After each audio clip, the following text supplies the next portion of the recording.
Deməli, baxırıq sosial öyrənmə nəzəriyyəsinə. Sosial öyrənmə nəzəriyyəsi Albert Banduranın nəzəriyyəsidir. Albert Bandura deyir ki, insanlar başqalarını müşahidə eləyərək öyrənirlər. Məsələn, bax burada deyir ki, velosiped sürməklə bağlı bir hissə var. Deyir, məsələn, siz velosiped sürməyə başqalarına baxaraq öyrənmisiniz. Onların elədiklərini təkrarlayaraq, bir sözlə desə, imitasiya eləyərək öyrənmisiniz. Yəni, onlar nəyisə eləyiblər, təkrarlayıblar, siz onlara baxmısınız və onlara uyğun olaraq da həmin işi öyrənmisiniz. Yəni, sosial öyrənmə nəzəriyyəsinin ümumiyyətlə mahiyyəti budur. İnsanların başqa insanlara baxaraq başqalarından nəyisə öyrənməyidir. Yəni, bacarıqlar sosial mühitdə formalaşır. Sən sosial mühitə baxaraq başqalarından nəyisə öyrənirsən. Ona görə də nəzəriyyə adlanır sosial öyrənmə nəzəriyyəsi. Yəni, sosial öyrənmə nəzəriyyəsi haqqında çox danışa bilərik giriş olaraq, amma ən çox danışmanın da yeri yoxdur. Sadəcə olaraq burada əsas məsələ nədir? Burada əsas məsələ insanların başqalarının belə deyək, elədiyi hərəkətləri müşahidə edib onları təqlid eləməklə öyrənməsindən danışılır. Baxın, insanlar başqalarının hərəkətlərini müşahidə eləyirlər və onu təqlid eləyərək öyrənməyə başlayırlar. Məsələn, bu çox vaxt uşaq yaşlarında özünü göstərir. Uşaqlar evdə valideynlərin elədikləri hərəkətləri təkrarlayırlar. Məsələn, deyək ki, uşaq valideynlərin elədiyi istənilən bir hərəkəti görür və başlayır onu təkrar olaraq yerinə yetirməyə. Bəzən valideyn özü hətta deyir ki, görürsən bu uşaq bu şeyi hardan öyrənibdi. Amma özü bilmir ki, uşaq onu müşahidə edirdi daimi olaraq. Gözü qarşısındadır atası, anası. Onun elədiklərini müşahidə eləyərək uşaq başlayırdı öyrənməyə. Və uşaq bir müddətdən sonra o öyrəndiklərini, müşahidə eləyərək öyrəndiklərini öz üzərində deyək ki, həyata keçirdərək başlayır həmin hərəkəti öyrənməyə. Məsələn, bayaq dediyimiz velosiped sürmək kimi. Deyək ki, qardaşına baxır, qardaşı velosiped sürür, necə sürürsə, o da bir müddətdən sonra qardaşına baxaraq və bir müddətdən sonra məşq eləyərək velosiped sürməyi öyrənir artıq. Belə. Sonra, burada öyrənmə nəzəriyyəsinə görə, sosial öyrənmə nəzəriyyəsinə görə həm idrak, həm də ki, ətraf mühit amilləri müşahidə olunan davranışa və öyrənmə prosesinə qarşılıqlı təsir göstərir. Yəni, həm insanın idraki, həm də ətraf mühit insanın öyrənmə prosesinə təsir eləyir.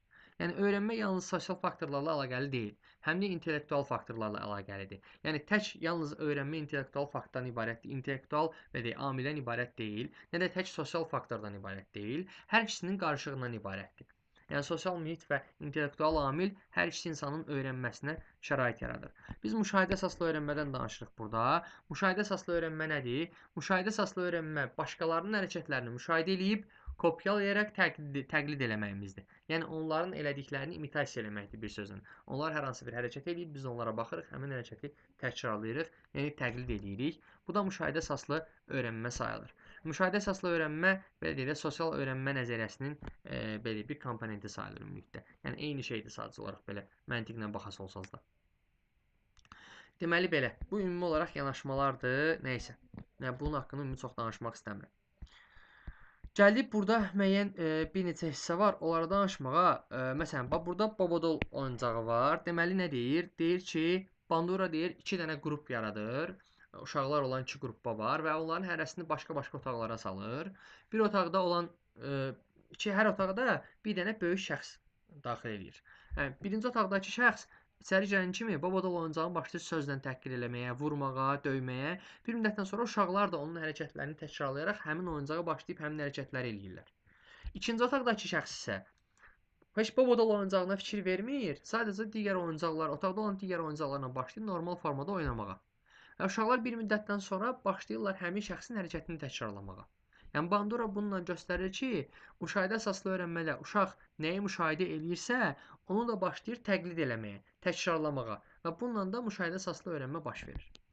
Burada deməli bir neçə komponent var. Bir neçə komponent hansıdır? Daha doğrusu bir neçə komponentdən əvvəl gələk burada müşahidə əsaslı öyrənmənin 3 dənə modelini nə olduğuna. Bandura deməli burada 3 dənə model müəyyənləşdirir. Birinci canlı modeldir. Yəni uşaq digər insanlara baxaraq müşahidə eləyərək öyrənir. Bu adlanır canlı model. İkincisi simvolik modeldir. Uşaq filmə, hər hansı televiziya proqramına, YouTube-dan hər hansı videolara baxaraq öyrənir. Müşahidə eləyərək öyrənir. Yenə də bu adlanır simvolik model.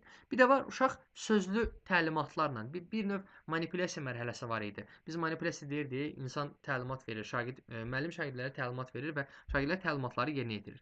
Bir növ valideyn burada ola bilər və yaxud da müəllim və yaxud da digər kimsə təlimatlar verə bilər və uşaq bu təlimatlar vasitəsilə deyək ki, nəyisə yerinə yetirə bilərsə, bu sözlü təlimat modeli adlanır. Yəni, Banduraya görə müşahidə əsaslı öyrənmədə 3 model var. Canlı model, başqalarını izləyərək, şəxsləri canlı olaraq izləyərək, müşahidə eləyərək öyrənmək. Simvolik model filmlərə, televiziyaya, YouTube-a və s. müşahidə eləyərək öyrənmək. Sözlü model isə davranışla bağlı təlimatlar alaraq öyrənmək. Bu Banduranın belə deyək, daha çox müşahidə əsaslı öyrənmənin üst dənə modelini müəyyənləşdirir. Burada 4 dənə komponent var. 4 dənə komponent hansılardır? 4 dənə əsas şərt, daha çox komponent deyək, şərt deyək var. Birincisi diqqətdir. Sosial öyrənmədə, belə müşahidə əsaslı öyrənmədə. Birinci əsas diqqətdir. Diqqət nədir? Sən müşahidə eləyirsən, diqqətlə nə qədər müşahidə eləyəsə olsan, nə qədər diqqətli olsan, o hərəkəti o qədər tez öyrənərsən. İkincisi, diqqət elədiyin hərəkəti yadda saxlamaqdır. Yəni sən diqqət elədiyin hərəkəti yadda saxlayırsansa, yadda saxlaman varsa, o hərəkəti daha tez tətbiq edə bilərsən. Üçüncüsü reproduksiya, yəni tətbiqdir. Yəni sən hərəkəti yerinə yetirməyindir.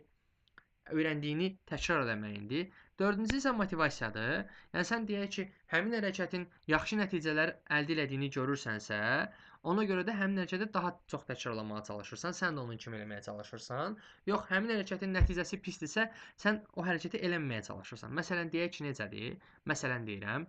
Deyək ki, şagird dərs zamanı, məsələn, texnologiya dərsidir.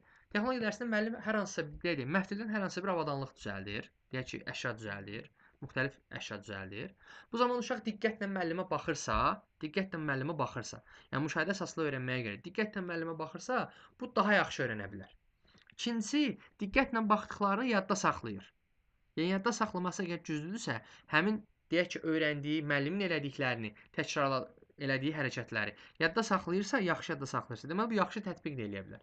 Üçüncüsü reproduksiyadır, yəni tətbiq mərhələsidir. O öyrəndiyi, müəllimin əlində görüb, müəllimin deyək ki, davranışını görüb, həmin davranışları başlayır nə etməyə?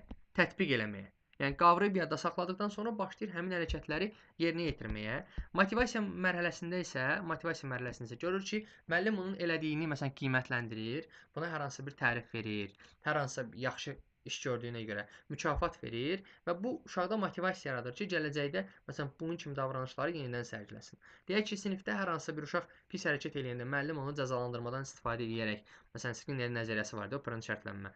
Oradakı cəzalandırmalardan istifadə edərək, cəza modelindən istifadə edərsə bir cəza verirsə, uşaq bu zaman motivasiya mərhələsində belə olur ki, yəni uşaq görür ki, başqası elədiyi səhv hərəkətə görə cəzalanır və buna görə də həmin hərəkəti eləməkdən yayınır. Belə deyim. Yəni məsuliyyətli olmağa çalışır, məsuliyyətli olaraq iş görməyə çalışır. Yəni motivasiya mərhələsində.